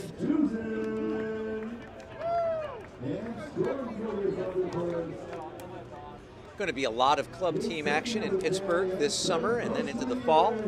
Some outstanding teams. Of course, you've got the lineup of the top level teams. Alloy, the mixed team. Temper, the men's team. And Hot Metal, the women's team. But also Crucible, terrific B team on the mixed division. And Slag Dump for the men. Eliza Furnace for the women. And Rusting Bridgeface, also sometimes called Rusty McBridgeface. That is the women's Masters team. So Pittsburgh has a women's Masters team, and talent stocked. Should be exciting to watch all those seasons. And stay tuned to the USAU's YouTube channel to find all the action. Now Karen with the disc, deep in Thunderbirds territory. Robin Wiseman collects it in front of Eddie Peters. Looking to break it first. Graffy, well covered at the front, so instead she sends it out to Accuse. Tranquillo on him. Now Robin Wiseman floats out wide. Graffy looks that off. Benji Karen in front of him. Instead, he hits Johnson, cutting in hard ahead of Akon. A big bid by Tranquillo in front of Accuse. Accuse throws a fake and finds Johnson, but a nice defensive point with an opportunity to maybe break. Didn't work out that way, but still aggressive, tough defense, making it difficult for the Radicals to choose their first option on every cut. You saw a couple of times Peter Graffy off the front. Tries to make a break cut. Here you see that catch by Johnson in the end zone, but that was precipitated by a bid by Tranquillo, and you never know. You don't necessarily have to get the disc. All you have to do is get in front of the guy and maybe break his concentration for a second, and before you know it, could be going the other way. We've got 3 minutes and 11 seconds left. Madison in the lead, 17-16. If you are watching from Madtown, we welcome you. We know the Bree Stevens faithful, loud, there at that remarkable venue, one of the oldest masonry structures in Wisconsin, the oldest one in Madison, and they fill it with a lot of enthusiasm. It is a hard place to play for a visiting player. And so we welcome you. We hope you're enjoying our telecast of this game. and your outstanding team. You can hear the Thunderbird faithful making some noise under the direction of Naked Bill Holman, who is the Thunderbirds hype guy here at the stadium. Does a great job with his trademark yellow bandana, his dark blazer. And speaking of an outstanding job, Jonathan Mast, quarterback of this offense, the point guard, whatever you want to call him. And now Max Shepard working that middle, catches the disc on the far sideline, marked by Poole, finds Toll. There's a bid, looks like a foul by Poole, and going to get an extra 10 yards on that contact. No animosity or acrimony there. The two men shake hands. It's pretty clear. I'm sure that Poole would have called that even if there had been no referee to do it. Mast working hard against Luo, and he sneaks free into the end zone with a nice little backhand around. A little bender up the line. Actually, that was Jimmy Toll with the disc over there, so that was a forehand. I mistook him for Van Duzen. Having trouble telling my own friends over there, but over on the far sideline, Jimmy Toll throws that little high release out into space, and John Mast, who's usually on the throwing end of that, is on the receiving end, and it's 17-17. Got a football score here. 2:25 left, and out comes the defensive team, and we've got Siccione on the field, and Robarge, along with Buss, and that means you're probably going to see some zone. I think Angeletti's out there too. Alex, Big Papa Thomas, AT, and see who else we've got out there. Felipe Delgado, Colombian cannonball, by way of Ohio. Wiseman catches it, sends it right up to Nelson. Those two very steady. Got a bit of a side stack, which now bleeds into a vertical, or a horizontal.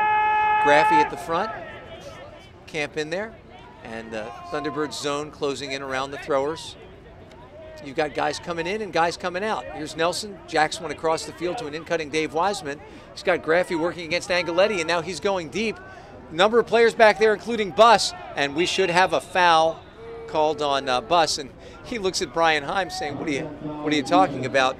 Thinking that perhaps that disc was over Avery Johnson's head and he wouldn't have been able to catch it. But the referee is unconvinced. And so it will be in the possession of Johnson right on the goal line. He's got a vertical stack in front of him with Karen at the top. Karen goes right to the break, working against Alex Thomas. Thomas maybe can make this block. There's a lot of company, and he makes a catch block to be sure. Sends it right up to Robarge, but the throw gets away from him. Probably a safer throw would have been better.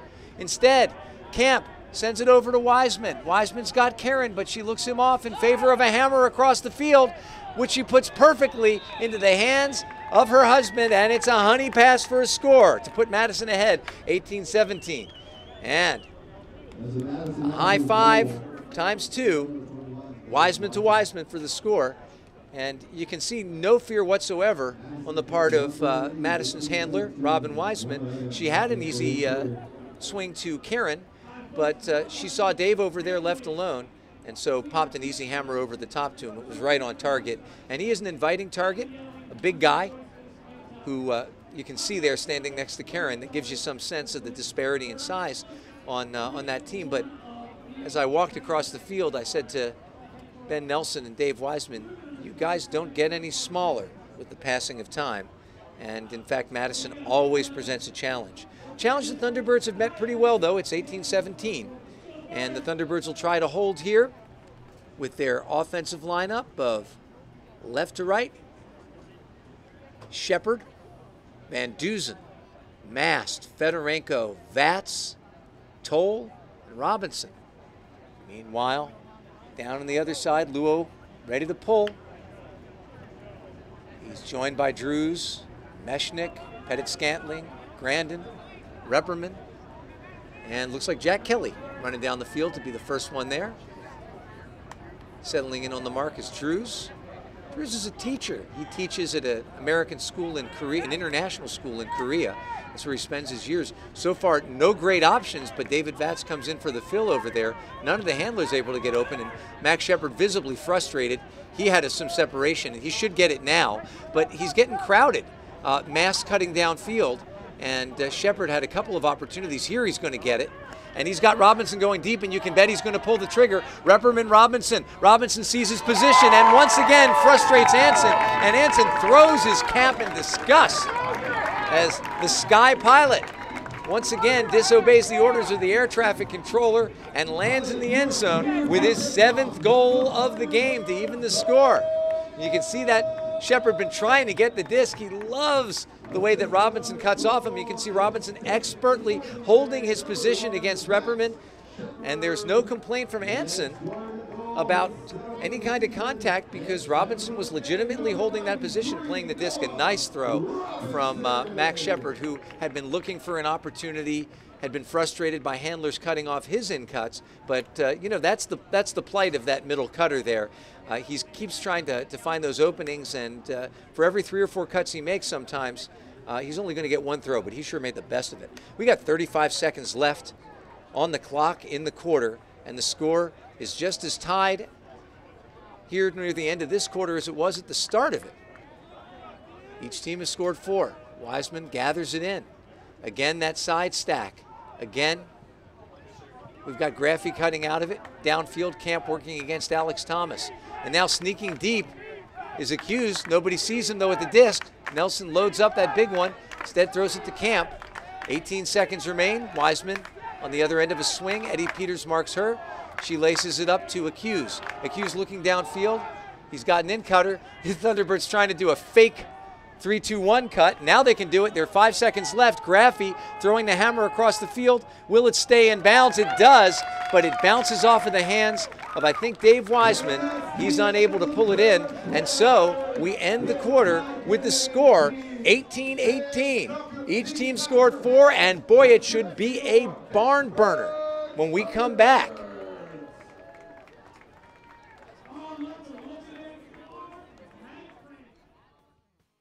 On behalf of the entire Thunderbirds organization, we want to take this time to say, if you notice a pattern in your life of feeling unhappy, angry, lonely, or general feeling that the quality of your life has decreased, to seek professional counseling services. Progressive Counseling Center provides an outpatient, comprehensive opioid addiction treatment program, as well as treatment for alcohol and other substance abuse and dependency problems. For more information, visit progressivecounselingcenter.com. 18-18 as we begin the 4th quarter, and I think it's safe to say, and I imagine we might even have some viewers now from outside the Midwest Division looking to see whether Madison is going to stumble here in Pittsburgh. In Indianapolis, let's say hi to you folks out there. Always happy to say hi to our friends. We know that the Alley Cats like to watch the stream, and so we greet them and their fans. Right now we got the Hucket Bucket Challenge. Don't know if you folks can see it. There we go. And you see all of those minis threatening the bucket. Will the Hucket Bucket get a mini in it? If it does, somebody's going home with $400. Some coming close, closer than we've seen in recent weeks. That one looked like it had a shot. And you can see Bill Holman. This is the kind of time that you get if you come on out here. Oh boy, very close. Looks like the crowd's running out of Hucket Bucket minis. But they're zeroing in. Somebody's got the line on the thing. Doesn't look like anybody's going to go home with 400, but we could have a last-second thrill finish. Ah, well. Andrew Gardner, the GM out there, there's nothing Andrew doesn't do. Setting these games up, hanging up the Eric signs and the AUDL signs, and he doesn't have to give up 400 this time, but he'd like to give it to you if you will just come out and join us for one of our remaining games on our schedule. It's going to be a good time, and they should be competitive games. Actually, you only have one more chance after today, and that's on Bastille Day.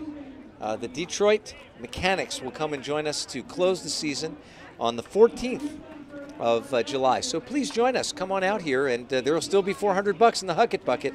Could be yours. Meanwhile, back to the game that really counts. Indianapolis watching, Minnesota watching, maybe Chicago watching. Maybe they're watching around the AUDL. Wherever you are, we are glad to have you join us for the last quarter of this surprising barn burner of a game. Thunderbirds will give the disc up to The Madison Radicals to start. Thunderbirds have 18. Madison's answered exactly 18 times. We are all tied up in a game with playoff implications for the team in white and a lot of pride implications for the team in black. John Buss getting ready to pull. Felipe Delgado out there with him. Jordan Robarge. Liam Rosen. Ryan Ciccione. John Diesel D'Amicis, Dave Angeletti run down to cover this pull, which is fielded by Robin Wiseman. Nelson with the disc now. Sends it over to Karen, and that zone settles in. I would not say that it has been troublesome, but neither would I say that it has been porous. Avery Johnson catches an easy pass. Nelson gets it back now, feeds it up to Colin Camp. You see these handlers cycling in and out. Wiseman downfield, now she comes back. Karen downfield. Avery Johnson working against Ciccione, I'm sorry. Robin Wiseman downfield against Delgado. It's a backwards dump. Nelson loses about 10, but catches up with it. Robarge in on the mark. Delgado with a big bid. Wiseman catches it, shuffles it up to Nelson. What's Nelson got? He's got a hammer over the top. Camp pulls it down. Continues the progress of the disc across the field. Johnson has it, looks off Mason. Camp makes a cut, jumps, stops short of the goal line, catches it, throws it to Hughes, and just like that, much different first point than we had at the beginning of the third quarter. That point lasted 5.5 minutes and saw I don't know how many turns, but at least 3 aside. This one, Madison with a simple hold. You see Camp with that little bit of an awkward jump. He jumps up and lands about a yard or so short, but he did what he had to do, which was to maintain possession of the disc, and he found the Hughes in the back of the end zone. Hughes been all over the stat sheet tonight. Luo with the disc, ready to send it down to the Thunderbirds. Thunderbirds will counter with their offensive team, and I don't even have to look at him to tell you who's down there. It's Shepard and Fedorenko and Vats, Mast, Van Duzen, Toll, Robinson. The pull is up, bending towards the far sideline. It will stay in. Van Duzen will field it. Mast has it. Down comes the defense. Drew settles in.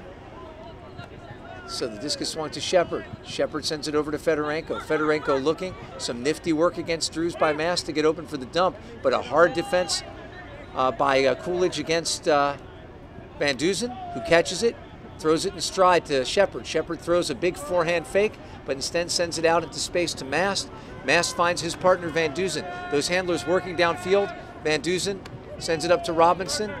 Working at the back of the stack is Fedorenko. Now Vats has it. Van Duzen making a bust up the line. Vats is joined by a double team. Throws to an uncovered Robinson. Definitely a big inviting target back there. Mast comes back for a handler cut. Pops it out into space for Fedorenko.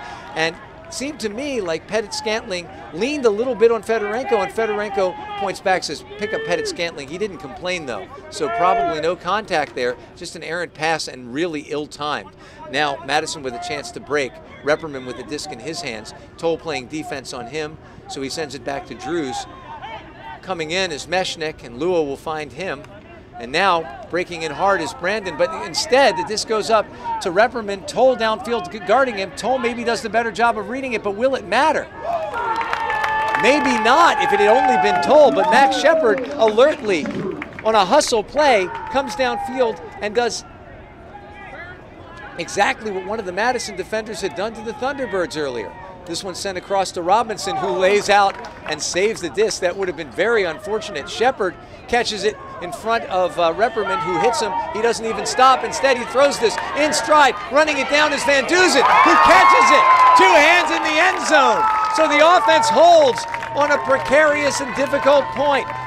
It was hair-raising. Robinson had to lay out in the end zone. Shepard had to come back to get it, and once he did, he eventually catches it and throws this beauty of a forehand to his handling partner, Van Duzen, who knows to go deep when Max has the disc in the power position, catching it in stride with 9 minutes, 12 seconds remaining in the game. It's 19-19 Thunderbirds. And the Thunderbirds are taking heavy punches from the Radicals and are not flinching. None of the jitters that we've come to expect this season.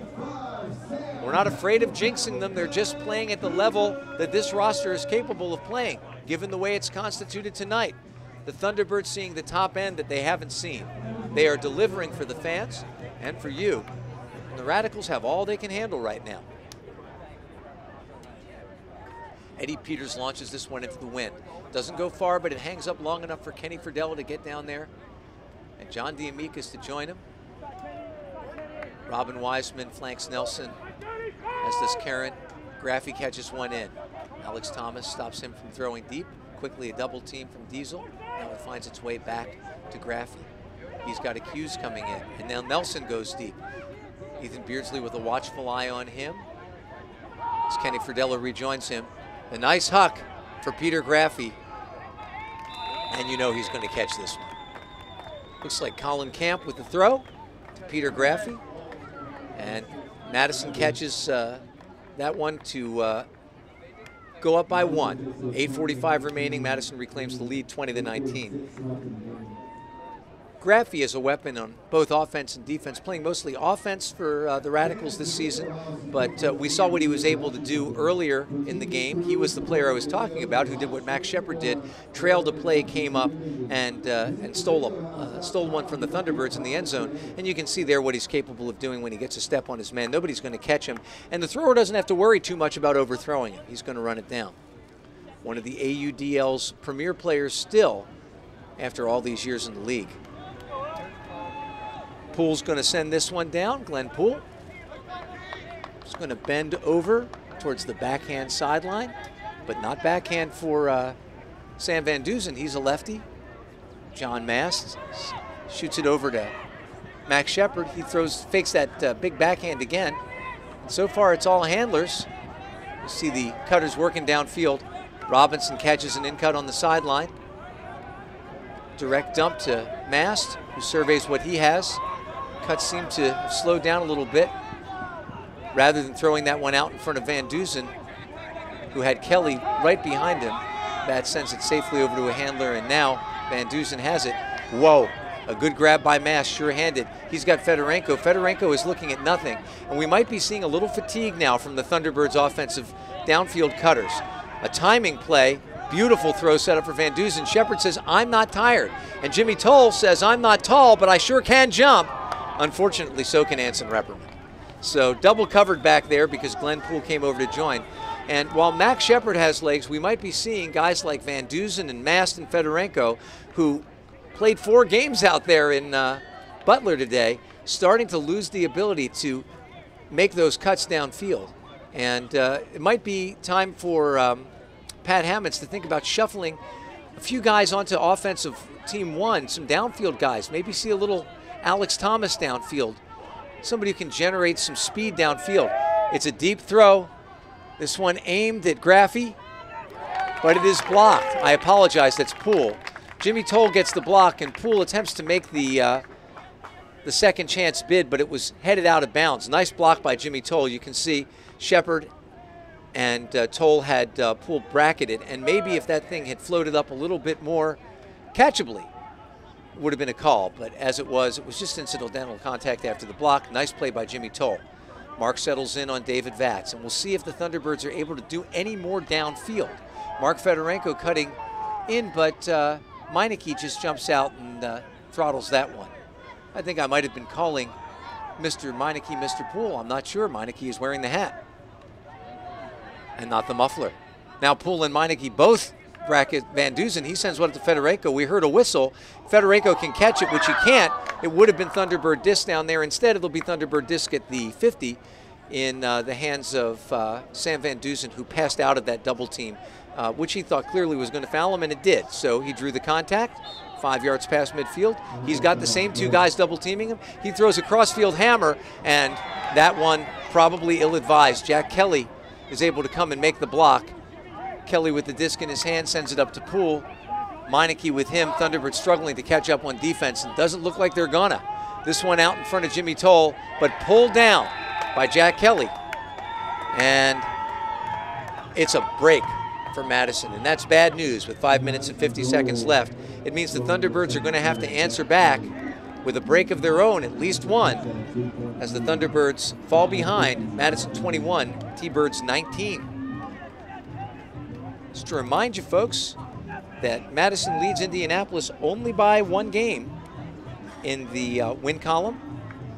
The Naptown Nice Boys 7-2, and they managed to get a huge win this season. A couple of big wins earlier on. We'll tell you a little bit about their season. Hey, wanted to mention a guy playing his first game this season for Madison. That's Drews.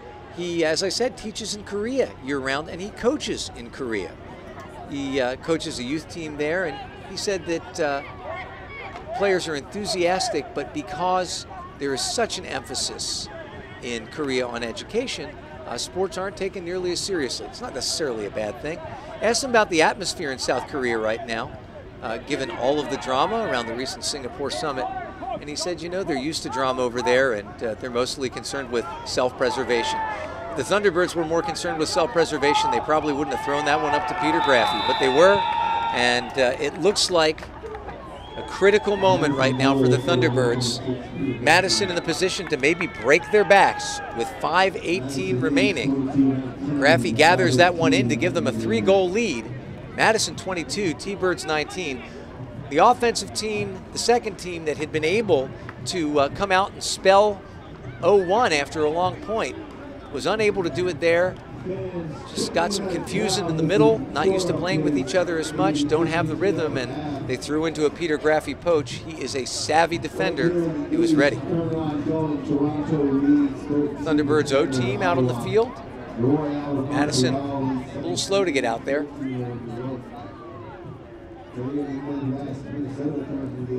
Right now, looks like Pat Hammonds is not inclined to send anybody out onto the O team to try to get some downfield legs. He's got a number of guys who maybe could do that job. Certainly Dylan Tranquillo, experienced cutter. Maybe get him out there, but he seems to have confidence that it's not the problem of being unable to move the disc downfield. It's mistakes right now. And we see some nice play by Noah Robinson. And this one across the field, Jimmy Toll trying to track it down. And he had company, but not there quick enough. So Mark Fedorenko sends a cross fielder, and that's exactly what the Thunderbirds needed, a quick score. With 4:55 remaining, here we've got Fedorenko looking cross field, doesn't hesitate, throws this one out to Jimmy Toll. And he had a friend in the form of Glenn Poole who looked like if that thing had hung up or maybe come down a little bit quicker, a little more blade, would have been in his range. But as it was, Toll's able to pull it in 2 hands, no trouble. And Pat Hammonds goes out on the field to give some instruction to his defensive team. We've got that zone lineup out there. And we'll see if Madison is content to burn some clock with the 22-20 lead, 4:55 remaining. I want to give you a little update on some other AUDL standings here in the eastern half of the country. Toronto running away with the East Division, but New York has some games still to play. They're at 4-2. DC, who came and visited us and played a mixed game, at 5-4. And then Montreal at 4-4 and Philly at 4-5. So a lot could happen there for the second and third playoff spots. It looks like Toronto's going to run away with the first one. Benji Karen catches up with one from Colin Camp, and Camp stampedes down the field. Thunderbirds look like they have lapsed back into a man. And Rosen arrives just in time to see a hammer go over his head. Peter Graffey showing that he's not just a receiver, finding Colin Camp, who had stampeded downfield, found an open spot to the break, and Graffey nailed him with a hammer. And just as quickly as the Thunderbirds scored, the Radicals answer back. Here you can see Graffey load that thing up. Beautiful hammer into an increasingly still evening air, and Colin Camp gathers it in, hits him right in the breadbasket. And Madison back to 3 ahead. Thunderbirds need to score quickly. In the West, things a little bit tighter. But as the playoff races heat up, don't miss the opportunity to see the Aviators lead the Spiders. Aviators 7-2, San Jose Spiders 5-5. And then right behind them at 4 and 5, San Francisco Flamethrowers and the San Diego Growlers at 4 and 6. Flamethrowers at 4 and 5. Growlers behind them 4 and 6. So again, what could turn out to be a dogfight for that second and third position in the West. And even the Aviators not 100% comfortable. Speaking of uncomfortable, that Madison zone has settled in. And Toll has to catch up with it quickly. Didn't know if he had defenders behind him. Thunderbirds off to the races. Vat sends it out. Pulled in very quickly. Kevin Pettit-Stantlin kind of pushed off the mark by Van Dusen. And Van Dusen's going to argue, I didn't push him. I was kind of falling forward. And Scantlin got in my way. He'll win that argument. Probably wasn't even an argument. That's how the officials saw it. So he gets to set it up in the middle of the field on the goal line. And he's going to have a double team on him right away with Meshnik and Mauby, I think. It's dropped back. Mast has it. Matt's back in that handle quite a bit, but not really looking to do a lot of damage. And he drops a hammer into the hands of Van Dusen, who had Shepard cutting for the sideline, and Van Dusen just could not lift the disc enough. Shepard had a nice cut perpendicular to the sideline. That can sometimes be a tough pass to throw, but Van Dusen undoubtedly kicking himself for that. And in addition to losing the opportunity to score there, the Thunderbirds losing time. We've got 3 minutes and 9 seconds and a 3-goal deficit to bridge. Robinson almost sneaks a hand there. He's on Karen. And then Mast with a hard push. This one is sent by Mauby deep, and he's got a wide open receiver, and Meineke just settles underneath it. And that might have been the final nail in the Thunderbird coffin. Hate to be so morbid. With a 4-goal lead against Madison and their ability to play zone, it's hard to imagine that the Thunderbirds, as valiant as their effort has been this evening, will be able to bridge that gap. But given the breaks that the Radicals have given the Thunderbirds on a couple of occasions tonight, I would not tune out just yet. The last 3 minutes are going to be worth seeing. Tim DeBile over there talking to his players. Had a chance to talk with Tim before the game. We talked a little bit about the effort that some teams have made, including the Thunderbirds and the DC Breeze, to introduce mixed play into the professional ranks. Last week, just a terrific showcase put on by the Thunderbirds mixed team Supercell versus DC's mixed team. And the Thunderbirds came out just a little short, Supercell losing 20-18. And I asked DeBile about that, and he said, yeah, it's exciting. And, you know, we've thought about doing it. But when I asked him whether or not the opportunity is going to exist for women to play on an equal basis in the pro ranks, he didn't seem optimistic to me. And that's going to be bad news for a lot of folks who would like to see that. On the other hand, he pointed out that the AUDL has made overtures, in his view, for some help in organizing that. They haven't been totally reciprocated. Repperman puts enough pressure on Angeletti so that Dave's unable to pull that one down. It was a nice look and a nice throw, but unfortunately, just enough pressure. I think it did hit the receiver in the hands, but he had a distraction in front of him, and with 2 minutes and 4 seconds left, the Thunderbirds looking at a 4-goal deficit. And we see Madison calling a timeout, looking to plot their offensive strategy and get their offensive team on the field. And this is an offensive team that's done a good job. It's not that the Thunderbirds are hanging in here because there's been sloppy play from Madison. In fact, aside from that one remarkably sloppy point at the beginning of the third quarter, which lasted half the quarter almost, both of these teams have acquitted themselves well. There have been a couple of muffs and a couple of drops and some bad decisions on the part of both teams. And I think that the difference is just the Thunderbirds have made one or two more of those bad decisions. And unfortunately, they've made them mostly here in the fourth quarter. And there, I think you see two things at work, maybe three. But the big ones are experience. The Radicals, you know, when I talked to Anson about the Radicals and their fans' expectations before the game, I said, are they kind of getting to the point where they expect you guys to win a championship? He said they expect us to contend every year, and they have contended pretty much every year. They are always a threat to be at finals weekend. They've been at finals weekend because they keep winning the Midwest, and so every year they've given themselves a chance to win the championship, and that kind of experience shows up in the fourth quarter. The other thing, of course, is fatigue. The Thunderbirds using their whole roster tonight, but you know, a lot of that roster is temper players, and these guys have made club a priority. It's understandable. That's still, in many people's eyes, the highest level of play in the game, and the greatest prize would be a club championship. Colin Camp fakes a big throw, but I don't think he's in a hurry to end this point anytime soon. Dave Wiseman catches it coming in. So the Thunderbirds probably feeling a little bit tired, and you could see the Thunderbirds offense, which had been crisp and which had been, rhythmic, started to slow down. An inside out goes awry, and it's bobbled by Johnson. And now Eddie Peters has got to make this thing happen quickly. Ferdella catches the disc. He's joined by Mason. Now Fedorenko has it. Doesn't have any options to the home side of the field. Looks to reverse field. Sends it to Peters. Peters looks for what he has. And we've got downfield, Graffy playing a little bit of center field there. Wiseman back there. Really, these guys are in an end zone Z, and we get a block. And I think that was probably Graffy on the block all over the field.